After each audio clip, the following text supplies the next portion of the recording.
August 27, araw ng Miyerkules mga ka-idol. Gusto ko lang i-update sa inyo ang na-harvest ko gay na. So umabot siya ng 80 kilos plus. At ito na nga mga ka-idol. Gusto ko lang namang i-update sa inyo, kaya yun.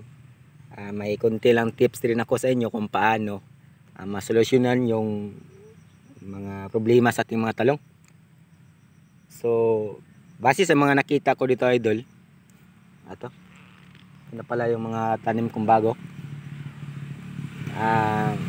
Base sa aking mga nakita or naobserbaran sa aking mga tanim, nagkakaroon na po siya ng langgam sa itaas. May mga shoot borer na nakita ko dito idol.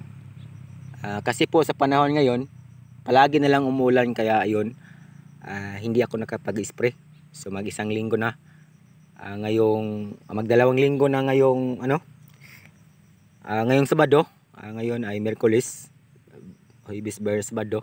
So magdalawang linggo na, kaya hindi ako nakapag-spray. So ang gagawin ko ngayon mga ka-idol ay nagmanual ako sa pag-spray dito. Tinitingnan ko lang po yung may mga lamat na or may mga langgam na umakyat sa aking mga tinatanim dito mga ka-idol. So ito pala ang ginagamit ko ngayon. Ito ay gold. So nag-ano ko ng isang 1.5 na basic sprayer.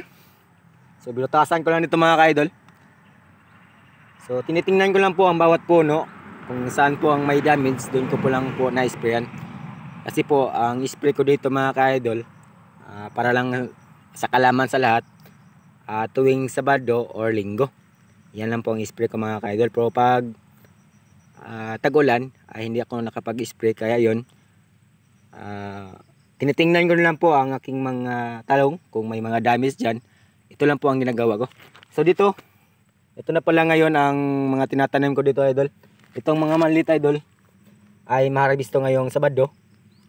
So ganito na po ang sistema ngayon sa aking talong dito. So by the way pala, gaya na sa area ko dito ngayon mga ka-idol, sa bagong tanim ko ay nakakaribis na po siya ng 2 sako. So malaking bagay na to sa mga baguhan dyan. So nag-share lang ko sa inyo para syempre may maitulong kahit paano sa mga gusto matuto. So panoorin nyo lang ang video natin hanggang sa dulo. Sa mga hindi gusto, i-scroll nyo lang, walang problema sa akin yan mga ka-idol. Para lang naman to sa taong gusto matuto, kaya yon, panoorin nyo lang ang dapat kong gawin, ang ginagawa ko dito, para may mga idea kayo kung paano gagawin. So ito ay nagtimpla lang ako idol ng mga 5 ml sa isang ganito, para lang to sa mga basic or temporary spray sa mga may damage idol. Kaya yun, panoorin nyo. Hanapin natin idol yung may mga langgam or humigas sa may mga puno idol. Ito idol, may mga langgam na konti. Ayan yan, spray natin yan sa puno lang para hindi umakyat yung humigas mga ka-idol. So ganito lang ginagawa ko idol pag nag-spray ako ng temporary or manual, para hindi ma-damage talaga. Katulad nito idol, ang daming ang dami ng bulaklak, tapos pag may mga humigas or langgam na umakyat dito, masisira yung itaas dito. So yun, ma-standby yung pagbubunga. So ganito lang. Basic lang naman to idol, madali lang tong gawin. Pero pag hindi natin masolusyonan or maagapan, malaking problema na yun, kasi mahinto yung pagbubunga sa ating mga tinatanim. Katulad nito idol, ang dami na talagang maliliit. So ito ay bago lang ito na-harvestan ngayon na. Siyempre, ganyan tayo. Tapos itong mga maliit idol, ito ang kasunod. So ma-harvest to ngayong Sabado, 27, 28, 29, 30. Uno ata idol sa September, August, September, ganun. So ito, malito. Ang dami. So alam ko sa bawat mga ka-farmers na nakita natin, may mga kanya-kanyang idea kung paano pangalagaan ang ating mga tinatanim.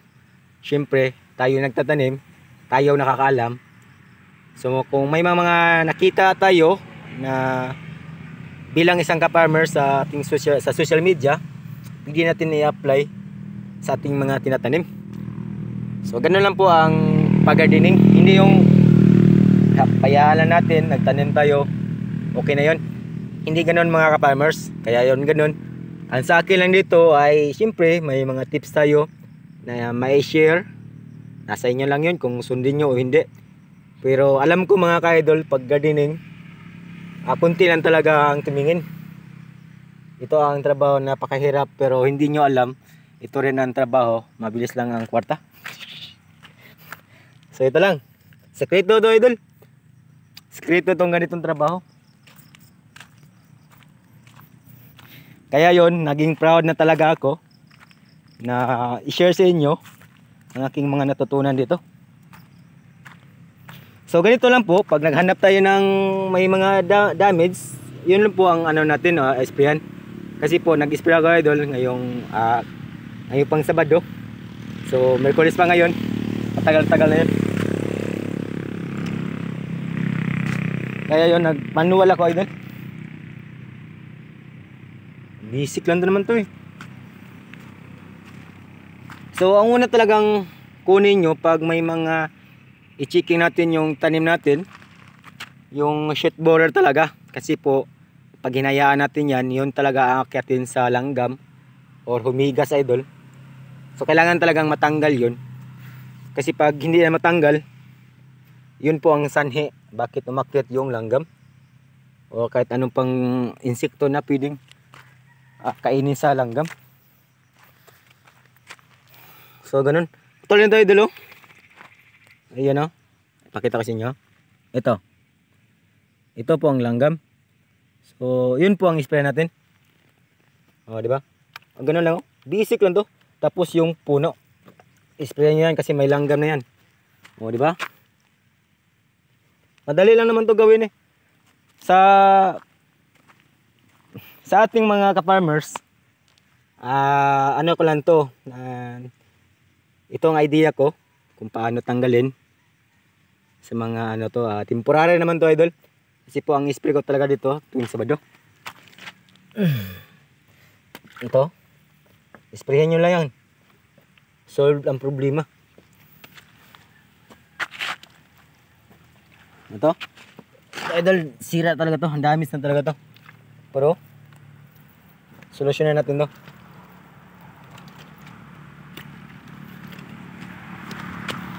Sana ang video natin ngayon mga ka-idol ay halimbawa lang naman to na pinapakita ko sa inyo.